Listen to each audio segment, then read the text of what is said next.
Pasal tra rang vunga ziak tu jesi pachuau bung thum na bung masalama khan rang vunga tenu fa ruai let lui an tuma wanga khama an zuan thak thu le anu thang pui athi tak dan te samtlang pasal tharal le en kolna nuaya rang vunga aron than len dan te kan ngai tha a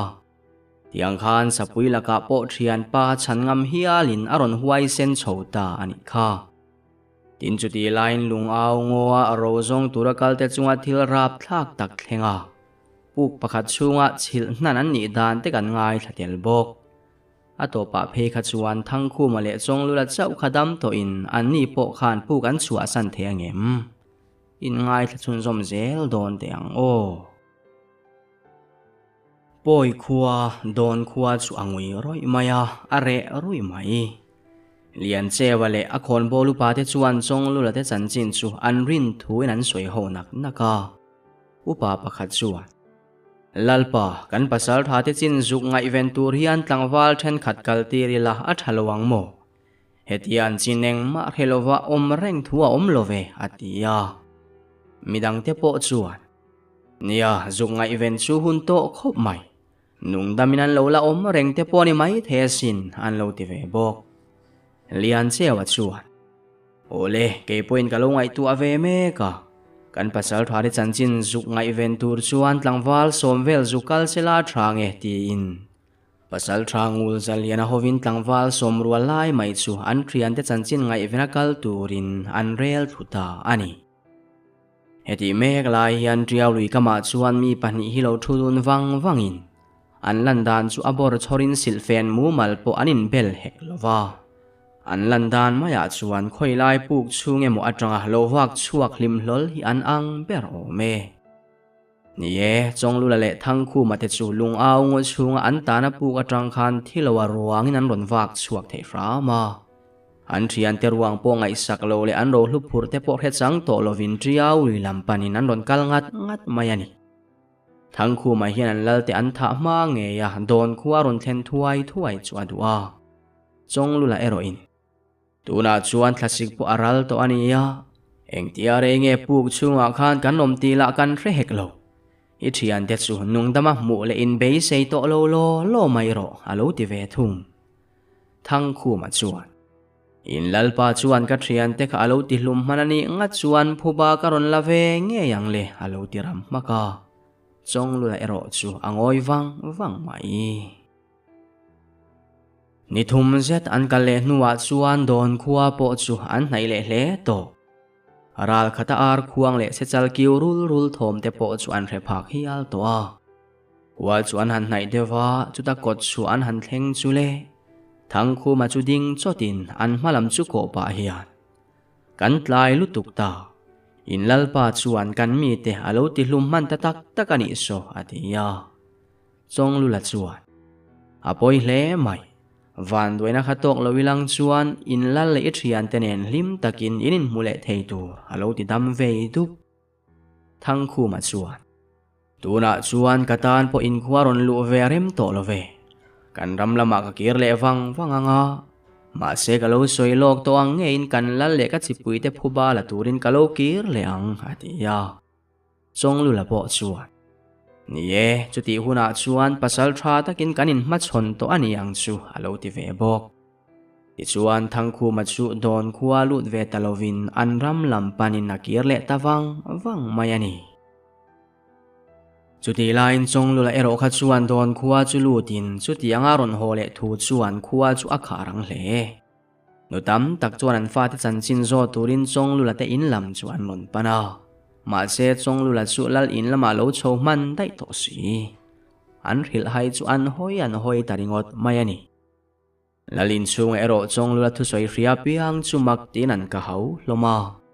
chonglulan van duaina rap thak tak mai na tlak buak dan le puk chung an tan thu te an thian te zong an thi vek thu te chu in phaman zatina han soi chowa alo ngai thatu te chuan ngai no man ti rualin rap thak an ti tak zetani lalpa lian cheo po chu ain thiam lo hle a chonglula hne na Lusei hovin an lo that tamai cheu moti in kan salman te po kan lo ti hlum man vek to asin ati ya chong lu la chuan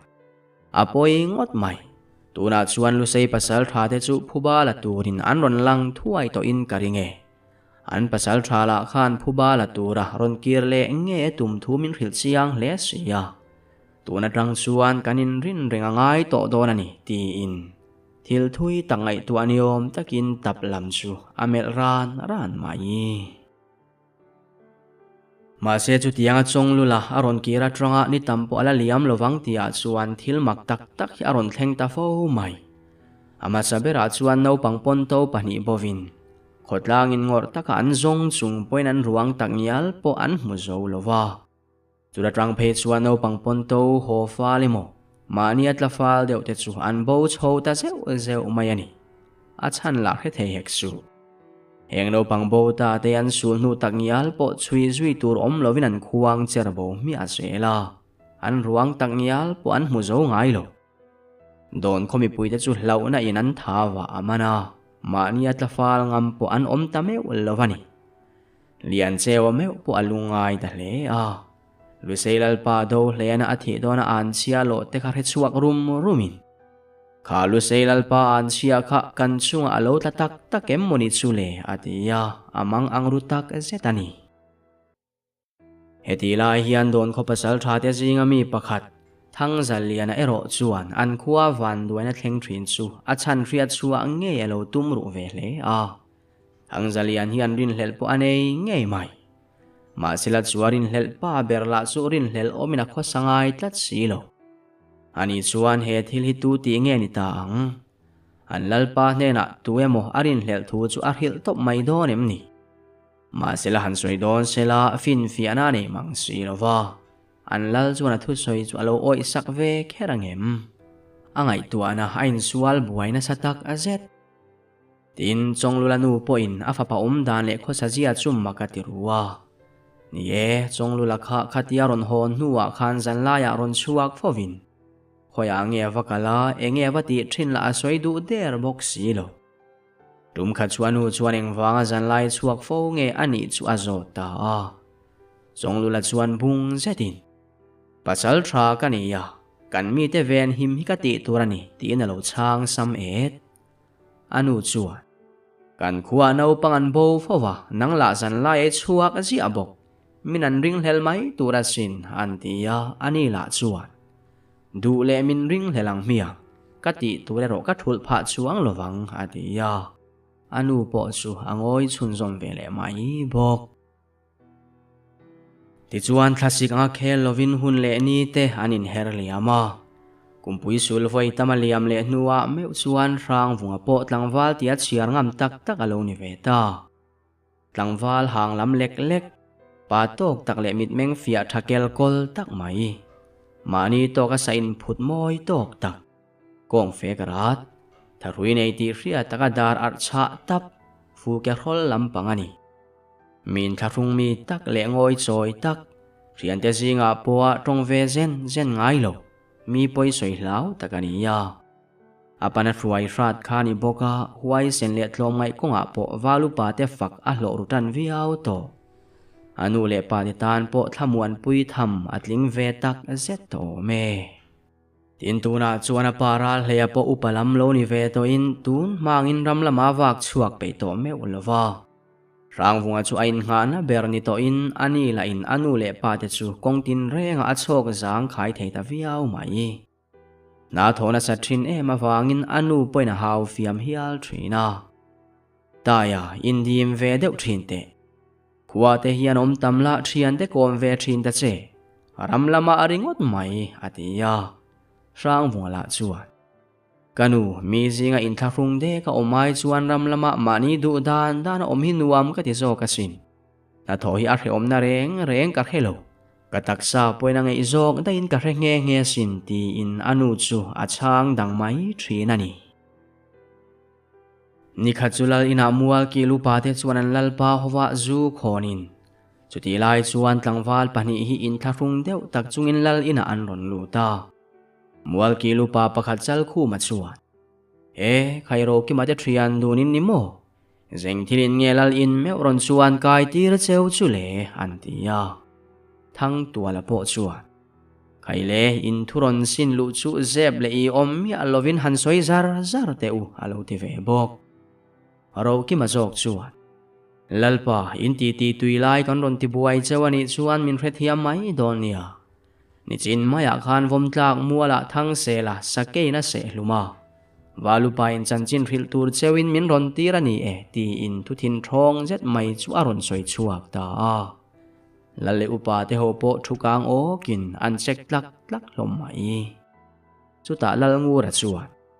chu thang se la sapui na se in tia lo mo ti in ading chuak luaya roki ma chuan in tharung o ka takin orie vom tlak muala cho me zong tura lo se ni om takani alo tile ani chule thilom danin ron soi wang in fel hle mai langau pa kan tlangwal ten chhol halange zu khan sem ve to atia roki mate ero chuan khailal pa chu zong kan phu lo ve remiti chuan kan thrian te kan va fin le zo ka nge an lo tia rei lo te an thrian te om na lama an kir le ta ani chumi atang chuan sam tlang khuwa chu sakei suala wangin boru akaral muang lo tan hle chuwa chapa na tu lai takha lo ni bok ne sapui sual tlak laya na hau tak zet mai ma chon zong thowa veng lo tak zet mai lai kha chumual ki lu palian kunga se ki khe tir chu serwal jinga alo ho ve reng lova sapui na se ani chu an ring ve kani thang chunga param wak lo ho chuan ni kum chul lama sial na tuar thoma hria thu chu ron thlenin sam tlang khotlang wale pasal tha te chu tlai thim do na ruaya ni kum chul lampanin fele silai nan liam ngal sunga chulan va thlen meu chuan khuwa po athim fel viau to sial chu sak nge an tumru hle mei cher siama ngor taka sapui che na bo zui zelin hau kunga chul huian thlen ma chuan mi pui thom wang lavin sakei chuan asa se lai chu atlan santa ani tiang chuan sakei sual chu a huang tau sot hle dai hnaya po an huta fo mai nula thing phur tur le tui choi tur ilo farhan po tlangwal tenan ven ze langai ta kong le lama chuan hetiang hun harsa lo thlen hian tlangwal hoan hlua abik takin pasal thale mi huai sen te hlun na azual bik em ani lalle upa te chuan sakei sual chu an ti hlum thuai lo zongin nu nawan thaba reilu tukang ti an hlawa a pasal tha te chu sakei sual ti hlum thuai turin lalngu ra chuan angen tangot mai ani chutia lal me vinati ta ka chuan pasal tha te po chuan zolbu ka chu sapui sual beidan tur chu an rel tamup mup mai atopa zong kar kam masak phot chu an rel thuta aral le hovin kar chu mun thuma an kam ta ma se chu ke pui sual zet chuan an kar kam chu ara per du ta reng lo amit nena kam ang main a hel zel mai si chuti lain aswa sual rong bolero chu athul chuang mi alo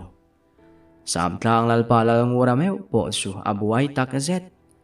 tlangwal te point za thla kan tin nula han rim vel po chu tu man nuaman ti to lo chu ke pui sual zet mai la chuan a kha to kin an ran vul te chu a se sak fo mai suya mi ring po tu na chuan pathum zet chu a se hial to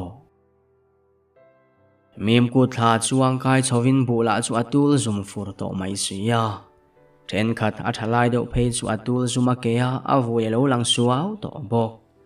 mani to kan that wang lain tong chotan me ka an moin mu po an nuam hle rang vunga te point po chian an hnai viau to an bula chu a thana samai si ne alo bera po silai zon vel tal chu thar anin bei seiru ve via vani tlai kha chu rang vunga fe chu a hot lai dewa lo sul ho nung lama tangin an thlo ma kha hlabok ne an kho chol huna thlen meu chuan ni po chu apil ti to vai bel te zuwa han thu than dai te tein kala siam le don lai tak chuan an pi aral chetlat naram thin se bo araman tia chuan se puina tuar thom niom tak hi voi le khata a heta thut maya rang bunga chuan kan sa sual kol lai chuan min lakian san lo top mai ani mo ti in ti theidang nei chuang hek su le ngai thalo tak chunga kal mokin arwa in khuwa a lut zuita ani kwa thim nuwa tang phei chuan thliron telin in chung lama thli chu arum vunga arwa la chu abotlor mai si zolbu khan chuan kaina tur point han lai reng ani lova zandang anga leng len ar khuang po lovin are dak zandang anga leng len ar khuang tur po lovin an re thap pon lam la chu thade po riat hau lovin a thim bur mai bok si chutia meilum hnung puwa ka anu nena an thut lai chuan tlang au thom an reta thlirum thovung mai le ruwa thom nen a soi reng an khe theilo chuta aral le chuan daya tlang au pa chuan enge mo soi ni tunang hun san sana thipui le ruwa pui kar han au ta chu eng thile mo tak zong ani nge yang kanom na tabir sia eng ma po kan riat theilo hi han ngai vento tina tira chuatum mek line athian komve ber thin luai chu hu nuangin aron lang hlol mai rang vungana thil om zia zo atum mek line luai zok chuan in siam to khai sengama pa chofun lova tukina chuwa kalola ho lovani ome sebo rama se enturakal ni nan soi tin thil om zia chuaron soya pasal thara le chuan chu avan tha om love o sen turakal tun thlengthlenga la ho talo mai chu sapui kuda tuar poni mai theye atia rang vunga po chu ngai thalo tak azet lai lama khan se bo rama khan thom ariani kha ti chuaneng ma soilowa in siamol molin apara le chuan vunga film khur le ang cheu hetiang ang huna sapui be hi upate du lo zong takania van duai pala olbi ke antiani in valu pare thungai changula tong pong bo buan le at huai te ti mi alo tur silai hol chuanani khuani boxi lova film khur le teu atia rang vunga te pozol buk lampana inzui chuakin ani ral he hian ake pha pangang hlinga veya ache thalei thei meu lovani zolbu kan va thlen chuan melo tu al hlua in mani ngai dan le rin dan soinan lo ri mam hloma rang vunga po in tharung angreng tak chungin athil riat ang chuan soya midang ho chuan lo ngoi ngal thap chuwa thu soi chuan ngai chu ati thalo tlang kher mai valupa zam kung a chuan khaile hei kan ria danin kan sasual ko lai chuan min lakian san lo top ni inalanga kan film khurutlang donia sebo ram kan pananga chuti line kan khom dan ni ro zong in min ti hreom tlang deuh don chu ani hi mi an mangan laya heti lai lo thut areng thu om heksu thile ruwa hitlem han deuh sela kan chuak donia sam tlangwal te kan nilom ni kan zam turan nilovang atia tlangwal ho po chuan zam okong lo mai atulani chuan zan khuwa point kan zongang chu le an lo ti ve bok thila chu athovu vuk reng mai sia arwa bohok thlina nem te chuan bang chu aron the thuai reng bok chutiang zan thim hnuai hanwa chua chu thil chak om zok ani lo top mai mei cher chitna khuwa la akoder silo thile ruaina ngwe chu deuh ta mo tia chuan chuak zuin kholai la chu vok ek nen se ek nen a chiau pur mai si kotler la ni sela are rui ba ka thimpui mu bok si ne tor chelle huai senangai tak zet mai sebo ram man va thlen chuan valu pa in zondan tur chu han soi zunga pani te in kopinan vak dar sang hlom reipo zon ngai lovin senga ma pa chu sapui kutuar ti riat renga tukhum thung ru som buai khopa fa thing tluon bula alo bok reng chuan muta ataksa chu alo ei nual man to an thom ria in halloween sa seng chau ni inalang chumi thanga chuan se patuai aki khe tan tir hi among tam ti thalai hek huwa matlu reng chuan hubok tlangwal ho thin dimin sakei chu be zui mayan han rota ma se walu pa ten an khap dai thei fra ma langte siam zovin thin rim ru treu chungin senga ma pa ruang chu an ho pui ta ani siale ro kha chu anei tu te hloma ta nan da thung chuan senga ma pa ruang chu khuwa lu pui lovin dai po na thlan chu an lai soka zan lai ar khuan ma in anin da thafel man ra mani chuta meu chuan sam tlang kholal ngura meu po atong chuak ve ta tlangwal ho hne na hele kan sa hi kan tuar talovani bera kan ti hlum thuai ni lo zongin mi hring le ran kan hek lutuk do ne he sa suali kan ti hlumani pho chuan sialin ka ayanga tu point van duaina an to ka ni chuan sialin ka thi senang ti in thu ada ta ani zan khat chulal ina mual kil upa tele pasal tho chuan an lal zu chimpa in an sa huai kol chungchang vel chu an soi nak naka leng len thut muan hun vela chuan an kar kam chu aron puak ta dur mai ruala chu asur cherin chu ma jing deuh chu ai bok ne lal ngura chuan a upa te kianga khai kan tlangwal te kan chel lo zongin an zu van duai le pal lawange tlang upa khawa aw sela lalin zanina chuan sapui be zui rem tilova tuma kalui lo turani tin wa aw to atia ani po chu achuak vat ma se khatian kar kama per vele khan tlangwal ho chu mei cher nen an kar kam nala man tlan yam hala rangvunga po silai nena chuang hala tum lai takina pa chuan vunga man mo ngai lo ve lal thu kan ngai chang zet donia atia chuti lai chuan walu pa zam ku nga point tlangwal te chu chel tumin naw te u tu ma tlan ri su mi kanin hlo pal lawange naktu khowar huna kan beizok donia kan lali upa te point zana sapui be chu an rem ti hau lo mai ti in tlangwal ho chu chel an tuma ma se tlangwal then khat lal lakatlak tlum tum le huai sen no puidom tuman tama wangin an wal upa thu soi chu an beng khon du lova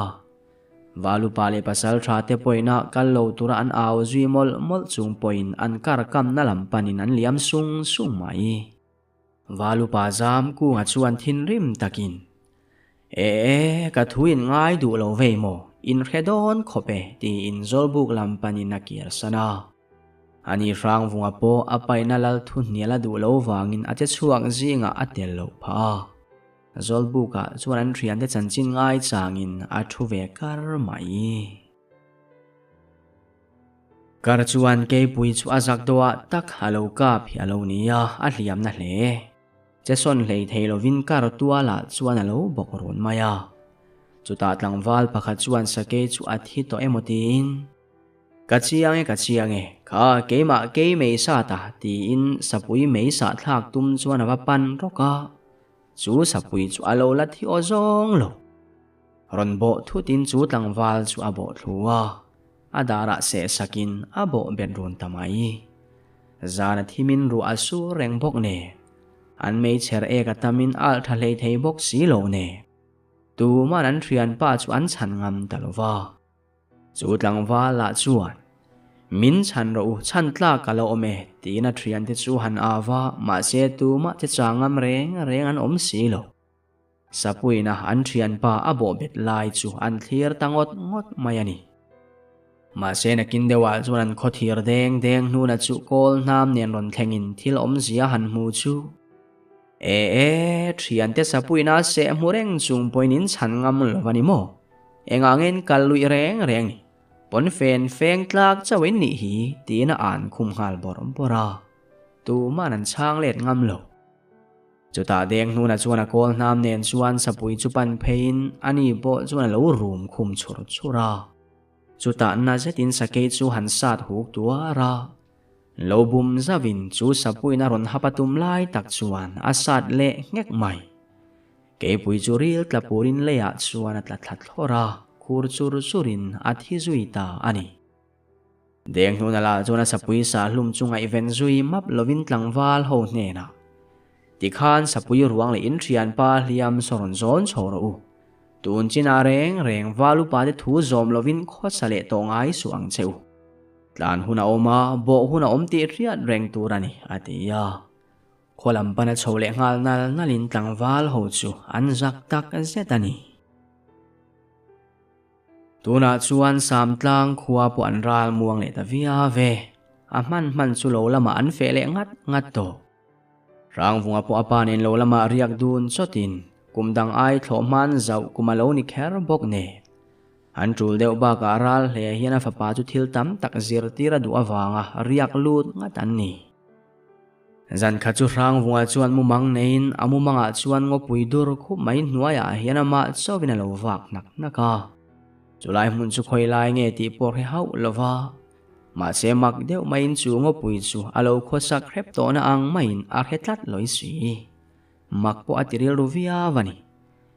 helai hmuna hian kalakal ngai hau si lova engwa ka hriat hnu niom taka kan hriat chu le ti na phun chuaka chuta hnung lama tang chuan mei chanui ria hret hut maya ani po churang zetin ain her ngal vat anung loka chuan nula mel thatak no sen sia mai hi alo ding reng to a adu omna ti zual tur tingin alo lanui ver zui sang vunga chuan makati hle chuta chu nula hne na chuan tunge ini a heta hian engei ti na han zo ta a bei seilo tak main chu nula chuan vunga nang chuan min hrek her lovanga ke chuan ka he chiang hle che asin ino pan lai tang to ka ven le ompui thin inia lo tuna chuan tlangwal tak tak ilo ni ve ta a ka bei se le rin ai da ini huai sena ichak hle bokani ino pan lai chanchin eng ma ir helo wang tiro tu nei nu le pa te nang ma hring tu tak tak che an ni lo ti poi hriat ka ring love ino pan lai nin khuwa chu poi ralin an runa mitam tak thatin tam tak chu sala an man nge ani chuan salman te po chu an that le vek nge bok nang chu inu ne ram hnuai in tlan chia a thi chonga in online ro lura pasal tha den an ron mu hlau che a an khuwa an ruai hota chewani ma selal ro lura chuan inu chu me taran nei atum tlatawangin inu chuan atlan chua pui che a an zui na lama che inu chuan thi pha ta ani heng ka thu soi zong te thu dik tak vek an ni a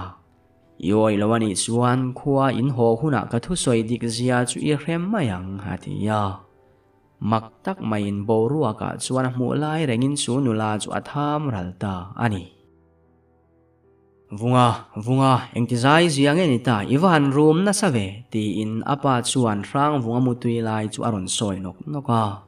rang vunga po chu amu mangaramata chu har chuang ha hlol mai ngopui hnuaia ni lovin an thlam apa ne an lo riak dun lek hi alo ni amu mang chu angai tu aleta makati tul apa ral hlela chuan makti mel zeta en vung pain imu manga mu inem ni irum na sasia ka ngai thalovin ka kai tho tangot mai che ni kha atia rangwal chuan amu mang chu apa ne na han soi chu han tum man u ka ma se mu mang mai han cho tak khuk pui hluai chu ni che na hele lo nge ni apa ne na kamanga hlo om ka lo mu pe ka lo mole tin do ta hil tangota ani po chuan alo ni tak chu mole umanga hlo om mu hi chuan kan rum chuak du viau reng ani ei khuwa var trep to a tuk chuan tu ni varel do nem ni yang kan tul wang lai ni boxia ma taka na thok thei turin lo in ma khuwa lo ka sual lo wange atia ani po chu a tho chuak wat tuk chuan te nei kham vele chuan pa nen bung tura in zui chuakin po chiat mai ani bok ne an uluk wak to lova azual puyan thlowani perato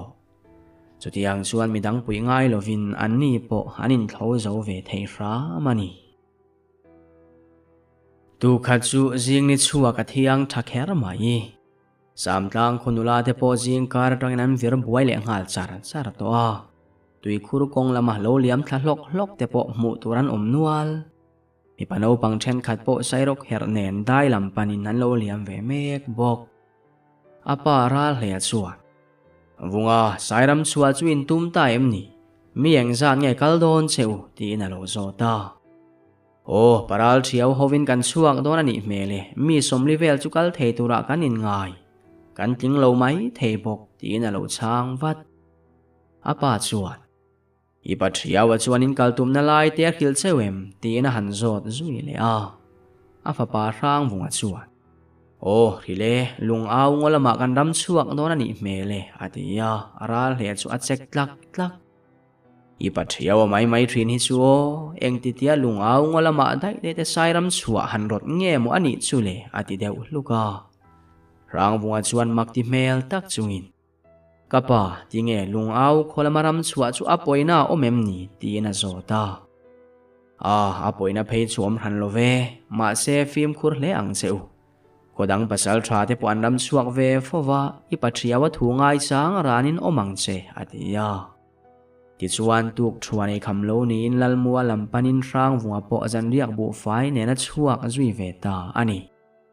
an thlen chho chuan ram chua ve tum midang ho po chu an lo om nual to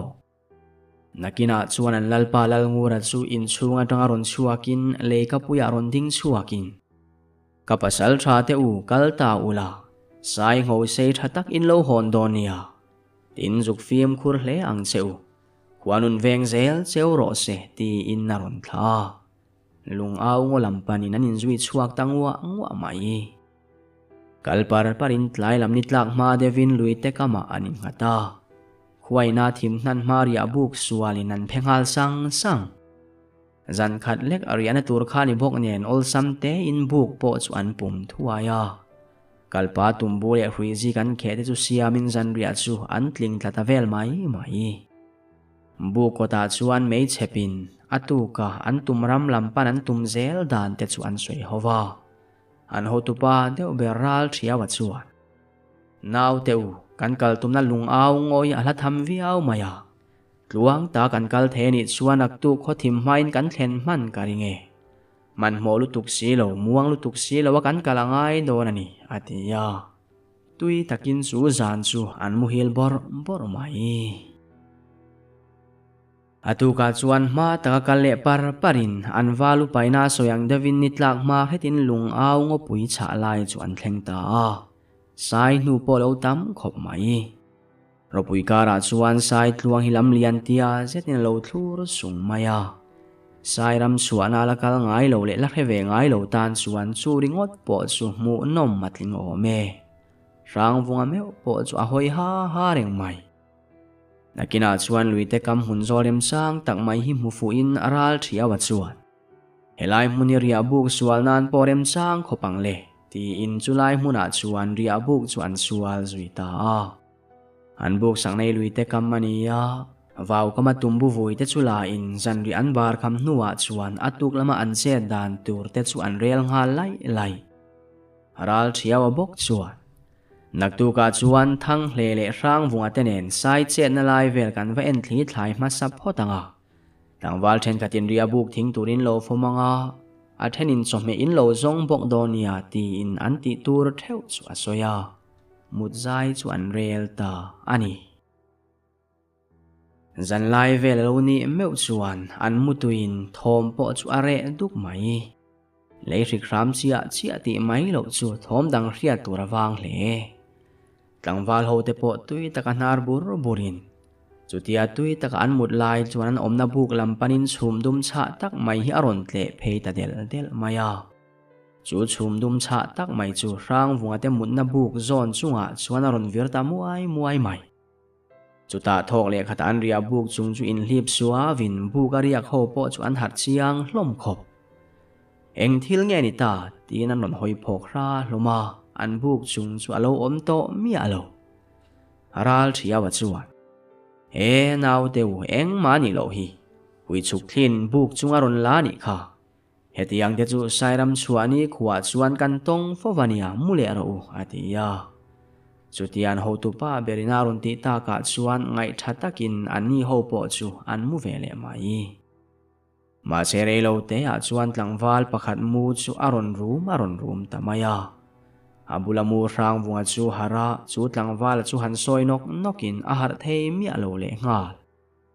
chutia thian pa soi nok pa chuan bu kot lam chu wa hoi phei kherin an bu kota chuan mi pakhat loading hi awa muwa an ho tu pa ral thiawa kha emotin pathiaw tin zoi te na han kova ma seral thiawa la zona mutna lama tong ina lo chon si rang vunga chuan makati in ami mu la kha amu chiang hle ina in rebok sia ngai thawak lo chungina mule ta ani ma se chu ta mu felman orang tia chona bulat langwal mu chu aron re chuak tawak maya midang ho po chu an har zo ta vek rang vunga chona bulat langwal mu chu soi nok pain eng ti zia nge ni ta ti ina zo ta chu tlangwal chu engemaw hlau nei ni om takin akhur der mai aral thiawa chuan tlangwal ho khan mei sowa chom tharu kan thian pa ru ma hian amu mang lama hlo ma muani nge yang atia tlangwal ho chuan bu ko ta an mei chem chu chom that an re ru hle loma ma sela an pasal tha chu an za ru hlom bok si ne mi pathum vel chu mei chom that turin an tho chuak ta ani tin chu ti line ruma point athil mu chu athian te kia alo soi ve me ka katia kan muhil ran suar tia khan kut vot thler thur hian ka maya ron sul ta maya arim che em mai le ngal awi thang huwa minania ka riat ni ngam lovin kan meng diar chule ka mai bul se ta hian palian pui mul ther thuri alo ding thim muk maya min lo na nui vur zui ka hlau lut tu ka tre chuak ta wak mai lo mole ti ina han soya chu ti anga thian te mutui lai po han kai har zo ta vek chu ain thiam lo tak a zet tin doi zep muin an muang ti alawa za thla ka ti tel box si angoi reng mai ani haral thia wa chuan eng thanga ni love imit vain thili musual mai ani chu tirule imule toang ule atia dik tak chuan tlangwal ho chuan mut le chuan re ri ru hlom hle to han thian pa ru ma khan engemot tak chu a muani ti an ring ru thum hloma han mut le po chuan phur far han lo ma se pasal tha te mayan za box sin en re tak chungin mut zai chuan rel le ta a then kha chu mu hiangam to lova pong sen tlai war zuin engma ero chu an tok zui talem lo thungani atu khwalo warin tuk thuane khama chuan an soilok to ang nge in ral thia wale thang hleya rang vunga te chu sai chet lat na lai vel en turin an chuak ta tlai ni tlak hretin hlo chamin an ron kir le a sai rual khatan wa muna in apachal kher ka tuman ni awangin le khuaina thim nan don to awangin engma tilovin an ron kir san tang ta atuk lama be zayan rel ta ani chulungao ngo pui je chu aram mare boka zana la ni sela ram the pui thomatam tui tu te nau te trap ang tak tele patling na tua room rin yom tak te chu ria tura om de wareng mayani rol thar deuh te phei chu an muhil thangam loklo chuti na ga line an mure ta mo tia chuan an thlang tui chu sapui na ron dai ta a ral chiao mu tui lai chu har zo an ngai thawang wanga sapui nge ni chu ti in anau te ho chu han kai thowa e tho te u khulai tui khu engine mo arab ri dap mai silai nen in ring ro atia an lo tho chuak sang hlom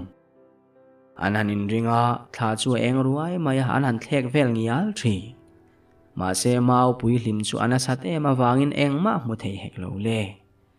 nakin dewa chuan an pia deuh churon ri phei borin then khat chu an mu le a then khate ro chu an tlai war thum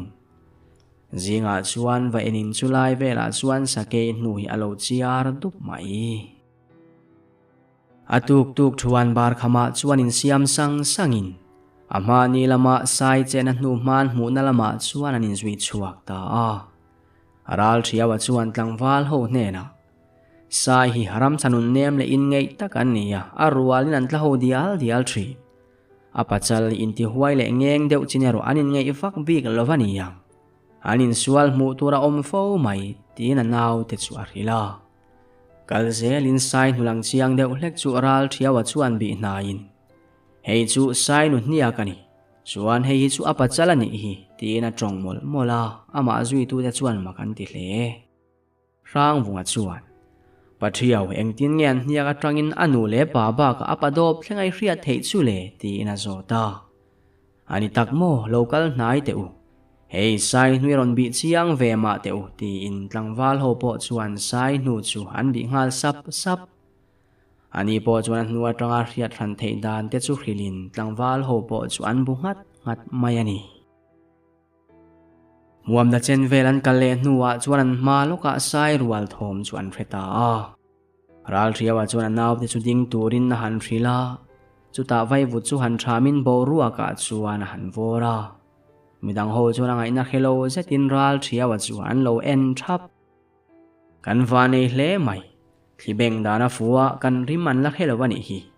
riani selang chuan min ron phin lawani poinan kalchak sau to nge ya sai ho hi an rim hrian na at hate mayasin la takatang point mi ring rim hi zuk het he mole atia chutama bok chuan heta hian midang zong khalo mula thang hle le rang bunga tenen kan va bel chiang nge ti in sai om na lampan chuan an phei ta ani an pia mual ruam zola chuan sai ho chu lo tlanuk nukin thingkunga chuan lon in an han thlir wanga chung sai rual ho zinga chuan a pachal ho chuak vur to hi tel ve in arala tang poina hriat bik hle thang hle chuan thiawa a pachal sokan tumbik don em niang kan lalpa khan sai ho sei do min lo honang chewati tak khamole atia ral thiaw po chuan nie a pachal sokan bitum donia alian hle mai kan kap thu zo ngu tangemo alo ti ve vat ma se chutia sai rual lam hlir thira an mit le beng an lo len lai chuan an kal san tak an thian te om nalama silai aron puak ta thuai maya thang hle chuan eng ti zia nge ni tamai le ti ha in aral thiawa chuan man moro kan let le thuai angai ni kan thian te kha apadop kal frangina beni nge yang ti in an thian te an kal san nalama chuan man mo takin an tlan le an vathen meu chuan silai ri hriat turalo om to lova sai padop thin rimin tho sa thom po chu are zui mak to chulai mun chu are in are tlok ani ber mai an mani thom chu an beng an chit that luat wang ni mo langsar lein an nge ani phim khur le man moru taksi in an thian te an hut siana mun chu an han the ka tu ma mu tur lo om lovin nim pesul le thing tuai tliak in vo nok nuai te chu an mu thei om chunani khoyang en thian te chuan omanga sai padop chu khoyang e om ta kang atlan bo le to nge ti hriat ni su chutan jinga mi thang hle chu an chak loka char kunga chuan lon chovin akak puya thlen chho nuwa chuan han in siam rema athian te chu kovin han kuk raya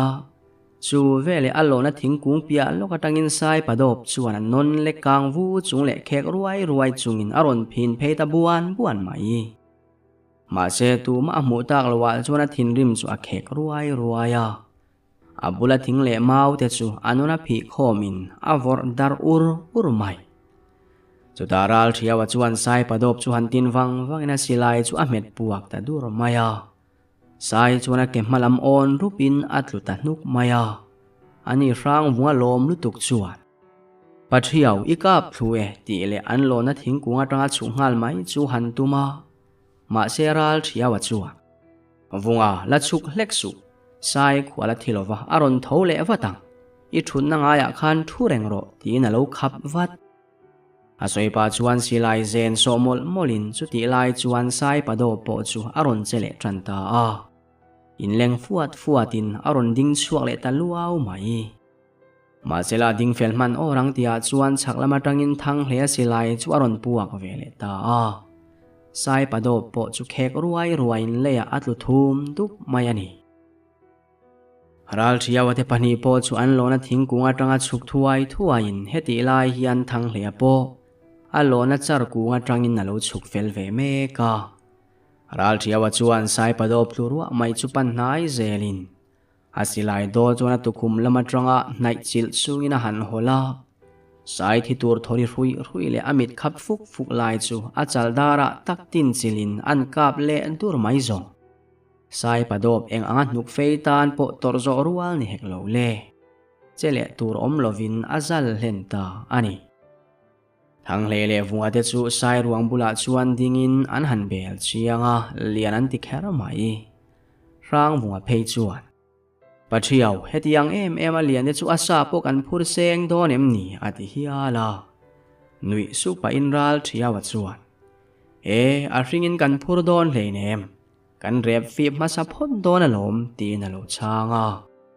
chiti lai chuan an thian te khapil pheng phung le meng phok deuh hra chungaron lang ve sapin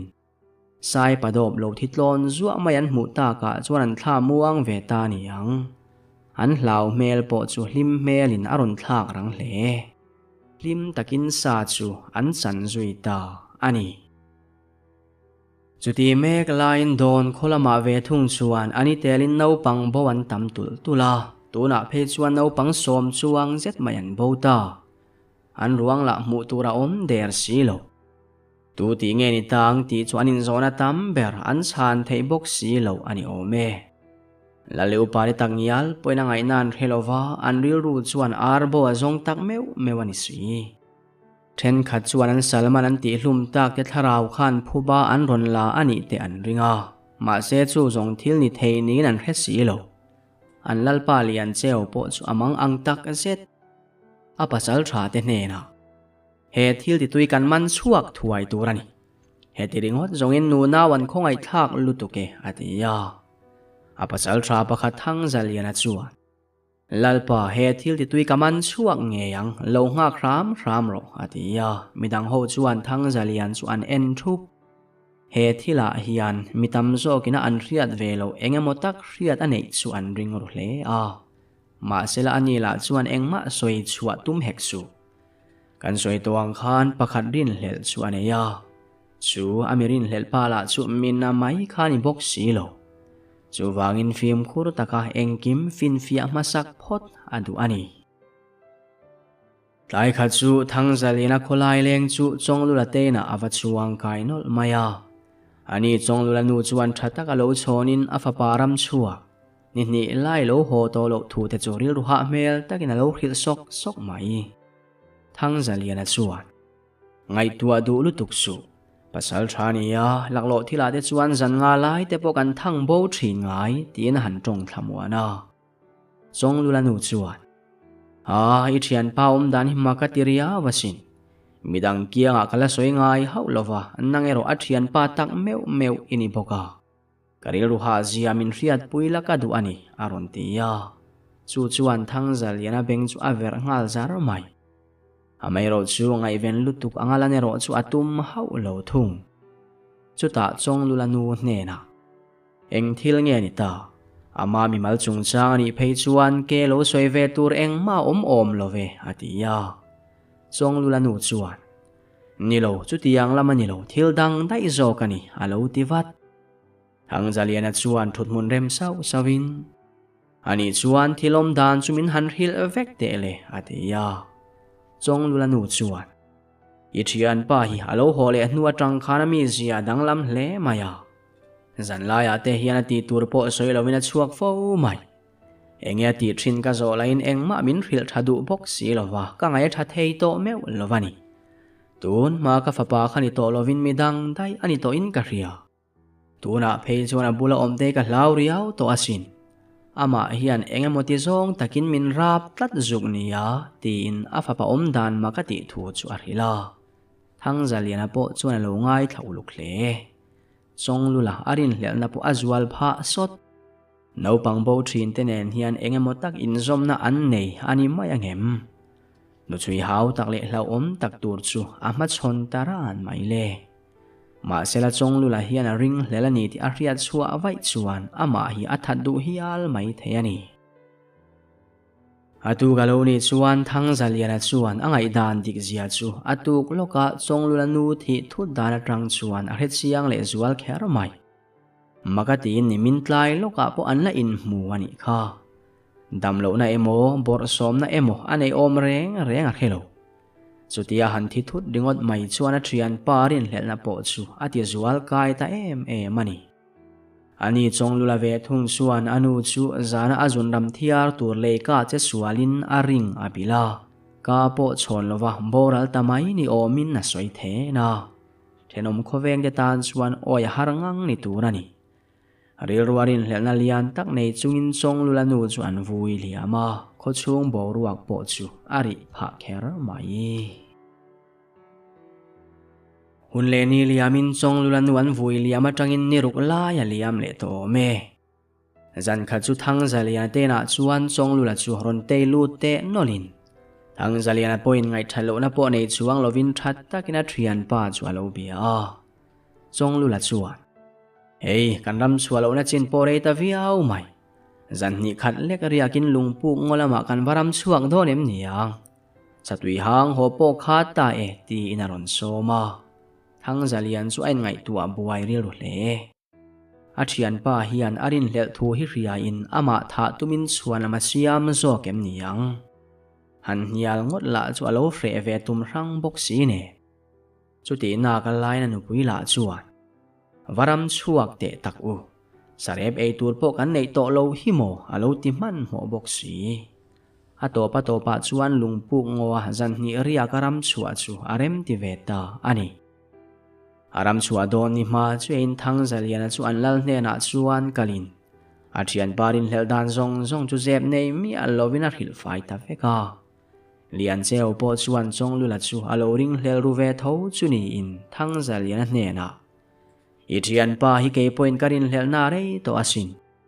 lusei ramatanga lo kir le nuwa hian ami zia dang hle in ka ria heng po ni sela varam chuak ula ma se film khurvia wangche iring hlel ti ariat vai chuan tha che atum ngein ka ring tlatani anu po khana ring hlel ti ria in ati hlumani nge yang atia thang zaliana chuan kathian paru wala galo kir ve talawani chuan karin hlel nei adik ti na anianga nangini lo ti hlum ve mai ani yang chu chuti ani lo zongina suwa rong bol hi achun zom renga no pangan po reng mayang atia lian cheo po chuan iduang nge chuan katiange film khurla alaka in tha da ngai hau suang che ti in film khur turina cha mol mai ti chuan chong lula le athian pa thang zaliana te chu lungpu ngoram chuak turin anin zui chuak ta thang zaliana chuan hlau thong ru hle a nungdama kir le po ain be sei vak to love moti mai turin anupui hne na kalovan duai ta hlavani le chung te hnen la mai lo kir le mai donia tina cha lok diam nge ani tlailam thim the ta chuan lungpu ngo thlengin haria buk sualin an buai ngal chara zanri an eiffel meu chuan khuwa po athim cha mup to thang zalian chu achawina mut po achuak hle a ma sela thian pa laka chuan film khurangai na hebok si amut thil lanina thian pa chuan that mayang ti chu a hlau ru devani ma se chong lula jok chu mu hil thua in anar zui bor le ngal thang zalian chuan mel ru vungin tun hi athian pa thana hun rem chang tak chu ani mai lowang mo enga nge tha mai lowang ni ti in akol nam phong chu awan rawa ma sela athian pa arin hlelna chu adik nge yam ti ala fin fia miau lo wangin achunga kuthan lek ngot chu thil dik ni na hesi lo in tha du le ri photin ngai thazan lo chungin amu hil veta ani atu khwa lo war thang zalena mu hila han harve meu chuan khwa po alo war to a athian pa chong lula chuan tuk thuan po alo pe fel diam to chunin zak tak chunga tho chuakin achan po riat si lawa chaw deuh hmul le lu hai chiai ni in nain ria a angong la chu thiep deuh hlurin na hele ngal an khoi chin chu alo nal deuh zuka chuta kuta han en chiang chu thi sen alo ni reng mai magatia tho si se na nge wangwat zuk ani zok doni angai ro chu athami alo chong lula chuan hlim mel farhanin imutui hle ani mo kai tho che ga tuma imutui ema wangin ka kai tho du le talo zok che ni kha atia anui vareng loi si thang zaliana chuan ka chaw deuh riau mai hanwa chua po ka phur love idu le voin chu nang mai ne wak chuang mai donem niang atia chong lula chuan apoi hle nem bu nga pai ni lo om ha dam mai donia halo ti ve bok ti chuan tuk thuan bar sok nan ei kham fel nuwa chong lula chu sa pel turina chuak zuita ani chuti lain thang zaliana chu achaw hle maya dik tak chuan thi set tam tak hlo ang mai ni in nain ria alu la chu hai muai renga che thar sa ti ema wangin buk chunga chuan atluzal mai maya re lo te alo mu hil zui bor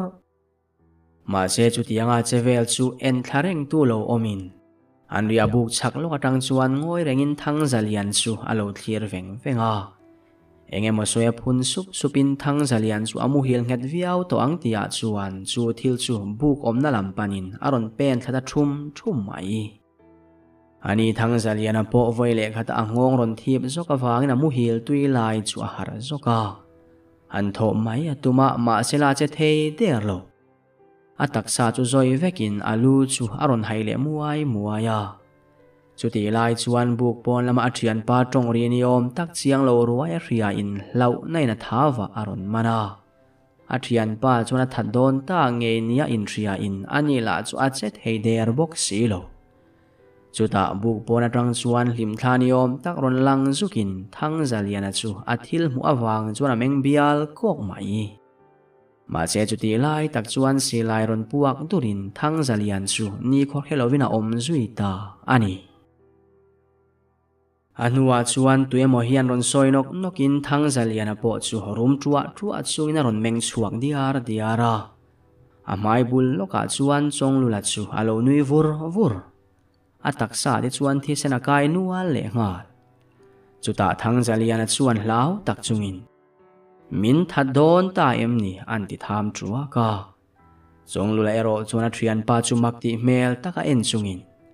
eng wangin nge ka tha ngotang che I a zo to zo kem moni chule atia thang zalian a chuan kan thian te po khai tha an ni lom ni kan kuano pangbo zong te po khanang mani rubo ti ka riasin chu lova inu ngei po kha ikut zalat hian ni lom ni aron ti chuak ta chonglula chu athin rim mel kher mai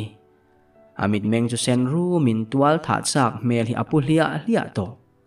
eng kho soi set lovina thian pa chu atha du mai pu arin om ta hial ma se thang zalian arin lo dan tak main chonglula chu bu ka tanga chuakin reilo te aron lut le thuain mirwang ni om tak hi aron hnuk hlu ta chu thila han mu je chuan thang zalian chu atim sung thei lim thla ni om taka mu ngei khani chuta makti le angai na khelo tak chunga athian pa chu enin chonglula chuan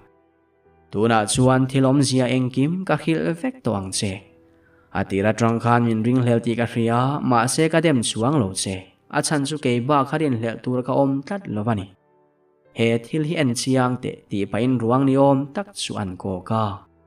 thang zalian po chu muang chang ron tho chuakin chu thil rap thak zet chu chik takina thlek vung alandana chuan mi hring ni om tak ni in ma se zong ang main mei toi te aneya avun po muldum phok phoro puina tuam chuak vek amit mu chu atung sol ni in han en mai chuan zong chi khat ni inalang ke pha hlai tak nein aban po chu asei thale amui chu azum lam deuh nin ngau sei tak zum vid ve thi aneya afu ke holina sei zuar maya ani thang zalian te ang pakhan sang ve tok tak po in an chen phalo chiang kherasin chutia chu thilmak tak mai lo thlek vung lai chuan chonglula chuan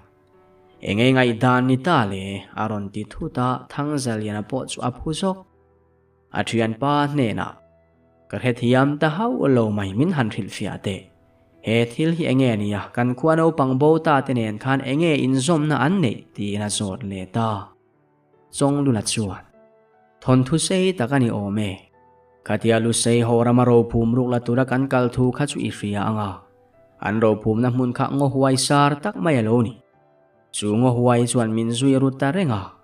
kathian te zong an thi zo to nuwa po ke ro kha chu kala dam renga a chan ni hredu em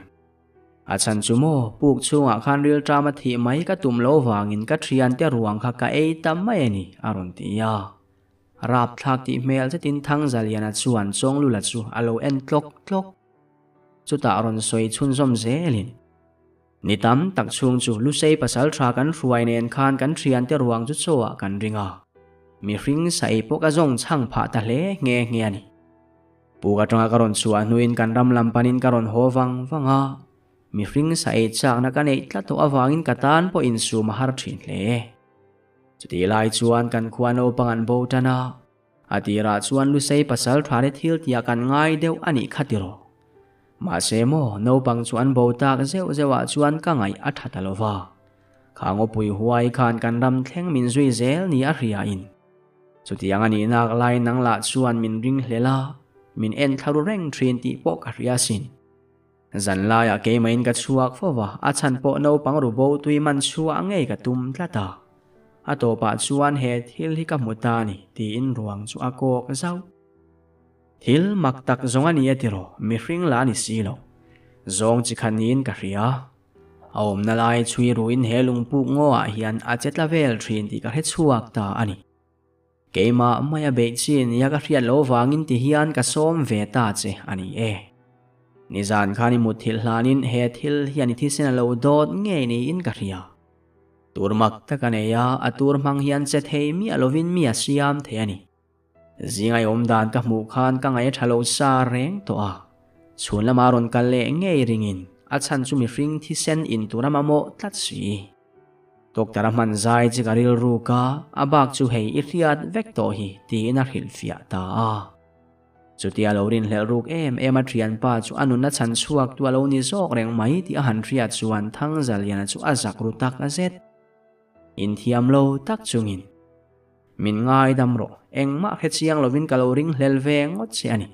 ka thiam lovani atia chonglula chu nui chuak hoka a thian pa ne na in thiam lo du su min ring hlel sual tam pui love amai ro chu kan khuano pangbo thin te khaka ruk bo ni lovin heram sa hian ru bo thin zo kani an thi sena dot zo sak vek thin bok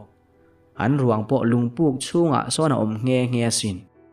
ma se ruang han ti tlak pon ni to meu love atia thang zalian chuan ani le inu kha engwanga thi nge ani tia zo tin chong lula chuan